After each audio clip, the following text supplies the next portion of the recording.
Assalamualaikum warahmatullahi wabarakatuh. Alhamdulillah anak-anak, mulai hari ini kalian semua anak-anakku yang kita banggakan telah menjadi keluarga besar MTS Aroma. Lalu di sini saya akan menerangkan apakah sebenarnya MTS itu atau madrasah secara umum. Anak sekalian, memang penduduk Indonesia 80% Islam.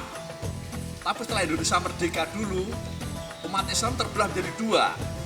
Yang satu kelompok, mereka yang sekolah di diniyah atau pondok salafiyah. Mereka ini diberi nama golongan santri. Kemudian yang satunya mereka yang sekolah di umum. Ya, sekolah umum, mereka diberi nama golongan abangan. Mereka tidak pernah berselisih, tapi mereka terpisah. Waktu berjalan terus. Ya, kira-kira 15 tahun kemudian terjadi perbedaan-perbedaan. Mereka yang sekolah umum orang abangan itu bisa menduduki posisi. Sehingga yang jadi dokter orang abangan, jadi polisi orang abangan, bahkan jadi guru, jadi arsitektur, semuanya orang abangan. Ya, sementara orang yang santri, ya hanya jadi imam musola, ustadz dan sebagainya itu saja. Ya, kemudian para pemikir santri Islam berpikir, wah kalau begini terus negara akan dikuasai oleh orang-orang abangan. Kemudian waktu itu yang punya pemikiran adalah Menteri Agama, Ratu Alamsyah Pahlawan Negara ya, Alamsyah Ratu Pahlawan Negara. Dia berpikir begini, seenaknya mestinya kita bikin pendidikan yang campuran, juga ada agamanya, ada umumnya.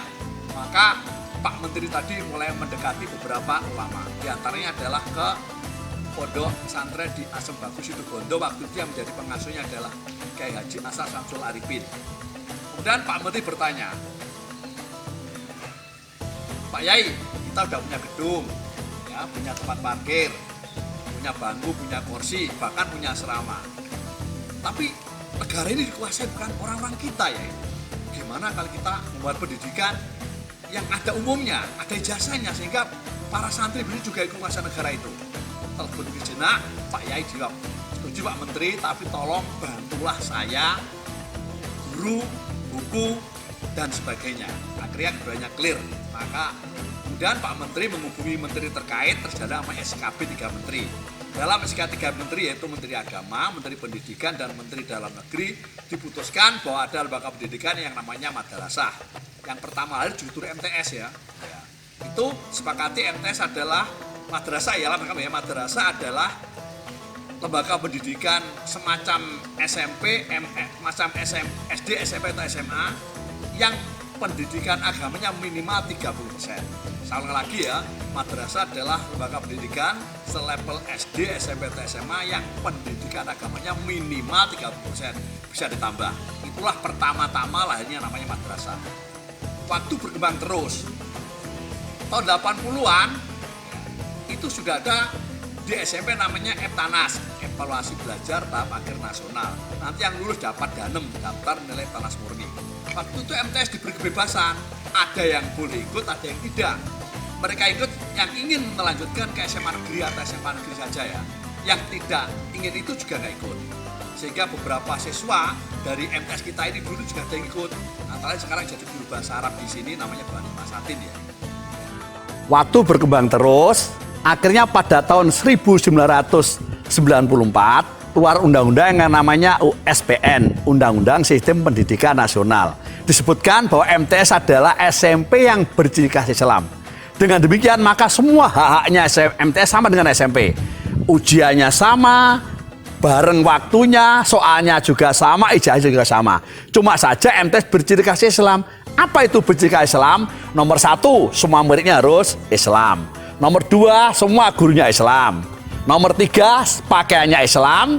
Kemudian punya tempat ibadah dan salamnya juga pakai Islam. Dan boleh menambah pelajaran agama Islam. Ya. Demikianlah asal-usul madrasah yang akhirnya sekarang keadaan seperti ini. Kita tidak akan kalah dengan mereka yang ada di SMP. Untuk SMP, pelajaran yang ada semua di MTS ada. Tetapi pelajaran di MTS ada tambahan. Sehingga lebih cocok kalau MTS itu diberi nama SMP Plus. Pada selanjutnya, saya akan menceritakan bagaimana asal-usul berdirinya MTS Aroma ini. Anak-anak sekalian yang saya banggakan bahwa sekitar tahun 70-an, di sekitar sini tidak ada sekolahan. Satu-satunya sekolah di Kecamatan Papar hanyalah SMP Negeri 1 Papar yang jaraknya sekitar 10 km dari sini. Kemudian ada lagi sekolah MTS Negeri Tanjung Tani, tapi tempatnya di Prambon, harus menyeberang Sungai Berantas yang kadang-kadang perahunya nggak kena. Dengan keadaan seperti itu, maka wajar kalau masyarakat Desa Portengah banyak yang hanya tamatan SD. Di sini sudah ada madrasah diniyah tingkat MI, tapi sore hari. Kalau pagi mereka masih sekolah di SD. Dengan cara ini, salah satu tokoh masyarakat Desa Portengah yang nama lengkapnya adalah Inam Mansuri BA, tapi panggilan seharinya Mbah Ngam, punya ide. Wah, nek carane ngene, wong ngendel agak di jasa SLTP. Maka dia dengan keberaniannya mendirikan sebuah lembaga yang diberi nama MTS Aroma ini. Mula-mula hanya dikelola sendirian sama orang yang mau berkecimpung saja. Itulah jeripaya daripada almarhum Mbah Ngam itu ya. Ternyata awal pertama ada murid 16 anak. Ya, ada 16 anak, salah satunya sekarang jadi bendahara di MTS Aroma yaitu Bu Koir itu ya. Itu dulu murid pertama. Dan saya juga termasuk guru pertama ya. Nah, kemudian setelah ada itu kemudian mereka merangkul keluarga yang lain. Yaitu ada Mbah Imam Suhadi sama Mbah Haji Muklas. Waktu berkembang terus, ternyata muridnya makin banyak, maka Mbah Ngam tadi keberatan kalau hidup sendiri. Maka dibentuklah yayasan ya. Jadi yang perlu saya garis bawahi bahwa MTS Aroma ini berdiri lebih dulu daripada Yayasan Pendidikan Islam Ar-Rahmah. Dulu memang undang-undangnya sederhana, boleh mendirikan MTS meskipun dari yayasan ujiannya ikut sekolah lain ya. Sini dulu pertama ikut Pulusari. Ya. Waktu berkembang terus anak-anak ya, terus kemudian demikianlah keadaan MTS Aroma. Kamu telah menjadi siswa MTS Aroma, harus berbuat prestasi. Prestasi apa saja? Karena lulusan MTS Aroma tidak perlu diragukan lagi. Banyak yang jadi guru, ada yang jadi kepala desa, juga ada yang jadi kepala sekolah, termasuk kepala sekolah MTS Aroma sekarang Pak Sugianto, itu juga lulusan MTS Aroma. Kemudian ada yang jadi dokter spesialis, ada yang jadi dosen di UGM, dan masih banyak lagi TNI, Polri, banyak tamatan daripada MTS Aroma juga ada jadi pengusaha-pengusaha sukses. Untuk itu sekali lagi, kamu harus berbuat prestasi. Jangan ragu sekolah di MTS Aroma. Sekali lagi jangan ragu. Kadang keberhasilan tidak tampak karena bersembunyi di balik kesulitan. Berapa hidup siswa MTS Aroma. Wassalamualaikum warahmatullahi wabarakatuh.